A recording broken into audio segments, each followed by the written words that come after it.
இன்னைக்கு நம்ம குரோகோஸ் basketball 20th episode தான் பார்க்க போறோம். எபிசோட் ஓபனிங்ல அந்த ஷுடோகோவோட கேப்டன் நைட் பிராக்டிஸ் பண்ணிட்டு இருக்கும்போது அப்ப டாக்கோ வந்துட்டு தல இந்த மாதிரி நான் டிவிடி எல்லாம் ரிட்டர்ன் பண்ணலாம் அப்படின்னு கிளப் ரூமுக்கு போயிருந்தேன். அப்போ அங்க ஒரு பழைய மேகசின் ஒன்னு இருந்துச்சு, போன வருஷத்தோடது. அந்த மேகசின்ல சேரினோட போன வருஷம் டீமை பத்தி போட்டிருந்தது. அதுல ஏதோ கியோஷி அப்படின்னு சொல்லி ஒரு நபர் ஒருத்தர் இருக்கிறான், 7ஆம் நம்பர் ஜெர்சி. இவன் யாருன்னு கொஞ்சம் சொல்லுங்களேன், இவனை நான் பார்த்ததே இல்லையான்னு கேட்கும்போது அவன் ஆக்சுவலி அந்த சேரின் டீமோட மிடில் கேம் ஆடுற ஒருத்தன். உண்மையை சொல்ல போனா அவங்க டீமோட கேமே வந்து அவனை சுத்தி மட்டும் தான் நடக்கும். அவங்க டீமோட கேப்டன் அந்த ஹியூகா, அவன் தான் பாயிண்ட் ஸ்கோர் பண்ற ஒரு நபரா இருப்பான். என்னன்னு தெரியல, போன தடவை நடந்த சாம்பியன்ஷிப் லீக்கு அவன் வரல. அவன் வந்திருந்தான் அப்படின்னா மேபி நம்ம தோக்க கூட செஞ்சிருப்போம். அப்படிங்கும் போது யோ என்ன ஓவரா பில்டப் கொடுத்துருக்கிற, போன வருஷம் குரோகோ ககாமி கூட அவங்க ஸ்கூல்ல கிடையாது. அப்படி இருக்கும்போது ஒரு ஆளுக்கு நீ இவ்வளவு கிரெடிட் கொடுக்கறலாம் அதிகம். ஏன் மிடோரிமா நீ இப்படி நினைக்கலையா அப்படின்னு அவன்கிட்ட கேட்டா அவனும் ஏன் நீ அவரை பத்தி கேள்விப்பட்டது இல்லையா, இருந்தாலும் நான் மிடில் ஸ்கூல் படிக்கும் போது அவர் கூட ஒரே ஒரு தடவை பிளே பண்ணியிருந்திருக்கேன். ஆனா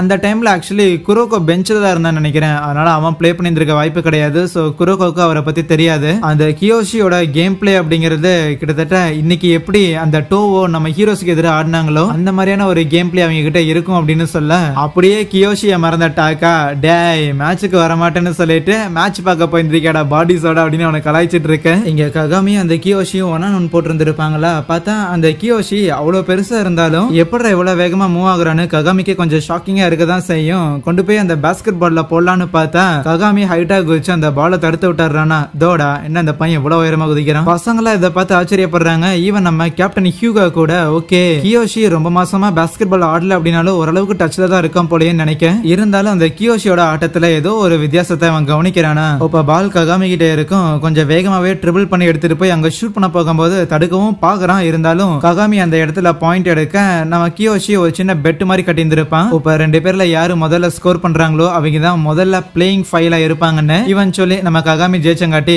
சரிப்பா நீயே பிளேயிங் ஃபைல இருந்துக்கோன்னு சொல்ல சரி நான் வந்துடுறேன்னு ககாமி அங்க இருந்து போயிருவானா. மத்த பசங்களும் கியோஷிட்ட பேச வரும்போது கோச் ரீகோ அவன் முதுகுலயே அடிச்சுட்டு என்னடே நீ மேட்ச்ல இல்லாம நாங்க என்னடா பண்ண போறோம் அப்படின்னு கேட்டா சாரிப்பா அம்மா ஆர்வ கோளாறுல அந்த பையனை சேலஞ்ச் பண்ணிட்டேன், இருந்தாலும் கொஞ்ச நாளா பிராக்டிஸ் பண்ணல அதனால தான் ஆட முடியல அப்படின்னு ஒரு லேமான எக்ஸ்கியூஸ் கொடுக்கறதுக்கு எனக்கும் தான் விருப்பம் இல்லைன்னு சொல்லும்போது கேப்டன் ஹியூகா யோ நீ வேணுனே தோத்தன்னு எங்களுக்கு தான் தெரியுதேயா அப்படின்னு அவனோட ஷூவை கை காட்ட ஸ்போர்ட்ஸ் ஷூ போட்டு மாட்டான் போல, அதனால தான் அவனால வேகமா மூவ் ஆக முடியல. அதுக்கப்புறம் கியோஷியும் நம்ம கேப்டன் ஹியூகாவும் பேசிட்டு வரும்போது நம்ம ககாமிய பத்தியும் குரோகோ பத்தி தான் பேசிட்டு இருப்பாங்களா. இந்த குரோகோ பத்தி கூட பெருசா எந்த ஒரு கவலையும் கிடையாது. ஆனா ககாமி தான் வர வர இந்த ஜெனரேஷன்ஸ் ஆஃப் மிராக்கிள் இருக்கிற பசங்க மாதிரி டீம்ல இருந்து தனியா ஆடுற மாதிரியான ஒரு ஆளாவே இருக்கிறான் அப்படின்னு சொல்ல அதுக்கு கியோஷியும் மேபி உனக்கு அப்படி தெரியல, இருந்தாலும் எனக்கு என்னமோ அந்த குரோகோ பையனுக்கும் அந்த ககாமி பையனுக்கும் உள்ள நட்புறவுல ஏதோ ஒரு விரிசல் ஏற்பட்ட மாதிரி தெரியுது. மேபி ஒரு சீனியரா உன்னோட ஜூனியர் பசங்களோட ரிலேஷன்ஷிப்ல ஒரு சின்ன விரிசல் ஒன்னு ஏற்பட்டிருக்கு, அதை போய் நீ சரி பண்ணி வைக்க மாட்டியாடா அப்படின்னு கியோஷி கேட்டுட்டு இருப்பான். அதுக்கப்புறம் அடுத்த நாள் வேற ஒரு டீம் கூட சும்மா ஒரு பிராக்டிஸ் மேட்சுக்கு சேலஞ்ச் பண்ணி இருப்பாங்களா.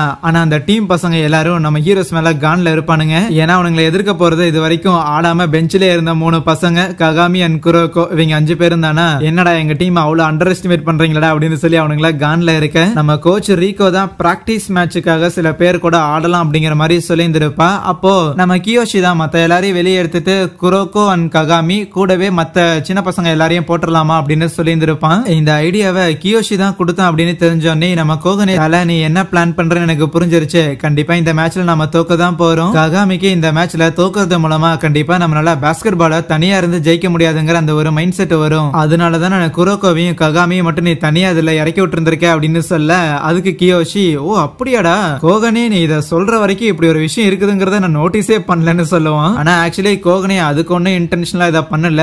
ஈவன் இவ்வளவுதான் அவனோட இன்டென்ஷன் அப்படின்னா இதை ஈஸியாவே நம்ம ககாமினாலே ப்ரெடிக்ட் பண்ணியிருக்க முடியும். என்ன தனியா இறக்கி விட்டு என்னால விளையாட முடியுதா இல்லையான்னு டெஸ்ட் பண்றாங்கன்னா அசால்ட்டாவே ஜெயிக்க முடியுங்கிற அந்த ஒரு நம்பிக்கை ககாமியோட முகத்துல இருக்கதான் செய்யுது. ஆனா இப்படி ஒரு பிராக்டிஸ் மேட்சை ஏற்படுத்துறதுக்கான காரணம் குரோகோ எப்படி பெர்ஃபார்ம் பண்றாங்கிறத பாக்குறதுக்காக தான். மேட்சும் ஸ்டார்ட் ஆகுது. ககாமிக்கு பால் கிடைச்சாலே போதும், மத்த ஆப்போனன்ட்ஸை பத்தி யார பத்தியும் கவலையப்படாம அசால்ட்டா அங்க பாயிண்ட் ஸ்கோர் பண்ணிட்டே இருக்க. ஈவன் நம்ம ஹீரோ குரோகோ இருக்கிறான்ல அவனு முடிஞ்ச அளவுக்கு ஃபர்ஸ்ட் இயர் பசங்களுக்கு கனெக்ட் ஆகுற மாதிரி பால் எல்லாத்தையும் ரொம்ப நீட்டா பாஸ் பண்ணி அவனுங்களும் ஒரு பக்கம் ஸ்கோர் பண்ணிட்டே தான் இருக்கிறாங்க. அந்த பிராக்டிஸ் மேட்சும் முடிய நம்ம ஹீரோஸ் தான் ஜெயிக்கிறாங்களா. அதுக்கப்புறம் நம்ம கோச் ரீகோவும் அந்த கியோஷியும் ஒரு இடத்துல வந்து பேசிக்கிட்டு இருக்க.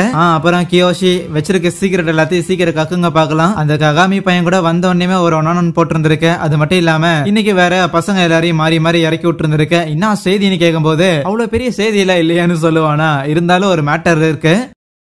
நம்ம குரோக்கோவோட லிமிட்ஸ் என்ன அப்படிங்கறத குரோக்கோவே வந்து அக்னாலேஜ் பண்ணிக்கணும் அப்படிங்கறது தான் என்னோட நோக்கம்னு ஸ்கூல்ல கேப்டன் ஹியூகா பிராக்டிஸ் பண்ணிக்கிட்டு இருக்க அங்க குரோக்கோ வந்துட்டு தல உங்ககிட்ட ஒரு மேட்டர் சொல்லணும், என்ன பிளேயிங் ஃபைல இருந்து எடுத்துட்டு நீ அதுக்கு பதிலா கியோஷி சீனியரை நீ பிளேயிங் ஃபைல ஆட் பண்ணிக்கோ. ஏன்னா இப்படியே போச்சுன்னா எனக்கு தெரிஞ்சு இப்படியே போச்சுன்னா இந்த டீமுக்கு நான் எந்த விதத்திலயும் உபயோகமா இருக்கிற மாதிரியே தெரியல. அப்படி சொல்லும் போது அவன் கண்ணத்திலே பொல்ச்சுன்னு ஒண்ணு கொடுத்துட்டு, தம்பி டீம் கேப்டன் நானு, நீ வந்து சொல்றங்காட்டி உன்னை வெளியே எடுக்கிறதோ இல்ல வேற யாராவது உள்ள போடுறதோ அதெல்லாம் நடக்காது. நான் என்ன சொல்றனோ அதுதான் நீ ஆடணும். உன்ன மாதிரி ஒரு ஆளை கொண்டு போய் பெஞ்சில் உட்கார வைக்கிறது அதுல எனக்கு விருப்பம் இல்ல டீம் கேப்டனா. நம்ம கியோஷி இருக்கிறாருல, அவர் ஆக்சுவலி இந்த கிளப் ஆரம்பிக்கும் போது நம்ம டீம்ல அவனுக்கு இருக்க ஹைட்டுக்கு சென்டர்ல தான் அவன் ஆடிக்கிட்டு இருந்தான். இன்னும் சொல்ல போனா அவன் சென்டர்ல ஆடணுங்கிற தேவை கிடையாது தான். அவனுக்கு இன்னும் பெட்டரா திறமெல்லாம் இருக்கு. சோ அதனால பாயிண்ட் ஸ்கோர் பண்றதுக்காகவும் போயிருந்திருக்கலாம், அஃபென்ஸ்ல ஆடி இருந்திருக்கலாம். இருந்தாலும் அவன் அதை பண்ணல. தன்னோட தனித்திறமைகளை தாண்டி தான் மிடில் ஆடுறது தான் இந்த டீமுக்கு சரின்னு அவன் முடிவெடுத்தான். ஆனா அதுக்குன்னு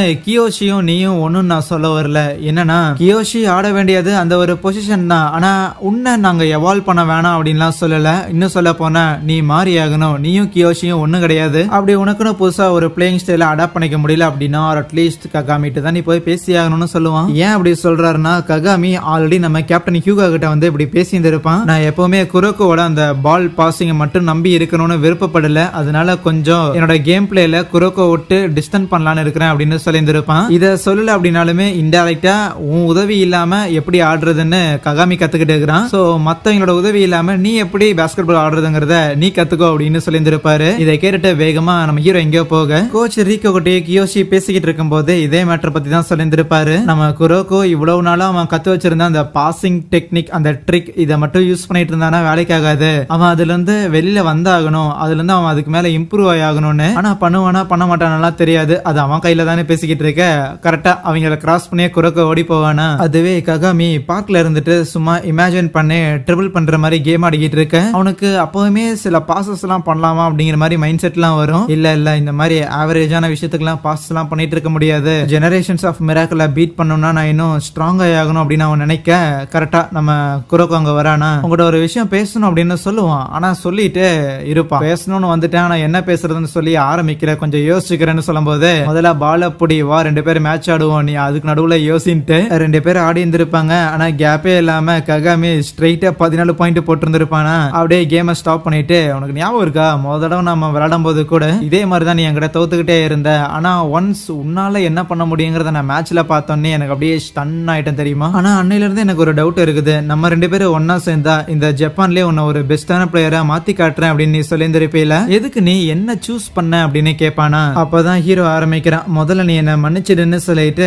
ஆக்சுவலி ஜெனரேஷன்ஸ் ஆஃப் மிராக்கிள்ல நான் ஒரு 6வது பிளேயர் தான். நான் ஒரு ட்ரம்ப் கார்டு தான். தேவைப்படும் போது தான் என்ன களத்துல இறக்கி விடுவாங்க. மிடில் ஸ்கூல் செகண்ட் இயர்ல அவங்க டீம்ல நான் ஆட ஆரம்பிக்கும் போது அவங்க என் மேல ஆரம்பத்துல நம்பிக்கை வச்சிருந்தாங்க. ஆனா போக போக அந்த நம்பிக்கைங்கிறது அப்படியே காணாம போக ஆரம்பிச்சிருச்சு. ஏன் தெரியுமா? இப்ப அவமனே எப்படி தனியாளா இருந்து இவ்வளவு திறமசாலியா இருக்கிறானோ அதே காரணத்துக்காக தான். இன்னொருத்தரை நம்பணுங்கிற தேவை கிடையாது. நம்மளே இந்த இடத்துல பாயிண்ட் மேக் பண்ண முடியும் அப்படிங்கிற அந்த ஒரு மைண்ட் செட் வர ஆரம்பிச்சிருச்சு எல்லாருக்கும். மேட்ச்ல ஒரு இக்கட்டான ஒரு சூழ்நிலை. ஒரு 2-3 செகண்ட் தான் இன்னும் டைம் இருக்குது. ஒரு 2 பாயிண்ட் டிஃபரன்ஸ்ல இருக்கிறோம், 1 பாயிண்ட் டிஃபரன்ஸ்ல இருக்கிறோம் அப்படின்னா அந்த 5 பேரும் பால பாஸே பண்ண மாட்டாங்க. தான் தான் அந்த கடைசி பாயிண்ட போட்டு ஜெயிக்கணும்னு நினைப்பாங்க.